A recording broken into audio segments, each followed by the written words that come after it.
அஸ்ஸலாமு அலைக்கும் வரஹ்மத்துல்லாஹி வபரகாத்துஹு. தினமும் ஓர் இறைவசனம்.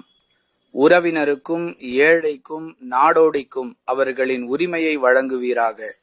ஒரேடியாக வீண் விரயம் செய்து விடாதீர். திருக்குர்ஆன் பனு இஸ்ராயில் 17வது அத்தியாயம் 26வது வசனம். அன்புள்ள சகோதர சகோதரிகளே, தேவையுள்ளவர்களுக்கு உதவி செய்ய வேண்டும் என்று சொல்லக்கூடிய இஸ்லாமிய மார்க்கம் வீண் விரயம் செய்துவிடக் கூடாது என்ற தடையையும் விதிக்கின்றது. அதாவது உதவி செய்ய வேண்டும் என்பதில் மாற்று கருத்தில்லை.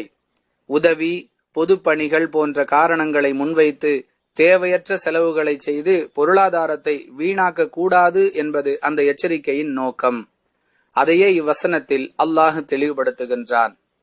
எனவே இஸ்லாம் சொல்லக்கூடிய கட்டளைகளை நிறைவேற்றும் பொழுது இஸ்லாம் சொல்லக்கூடிய வழிமுறையையும் பின்பற்றுவது அவசியம் என்பது இவ்வசனம் நமக்கு சொல்லக்கூடிய பாடம். புரிந்து நடந்து கொள்வோம். வாஹிரு தஅவானா அனில் ஹம்துலில்லாஹி ரப்பில் ஆலமீன். அஸ்ஸலாமு அலைக்கும் வரஹ்மத்துல்லாஹி வபரகாத்துஹு.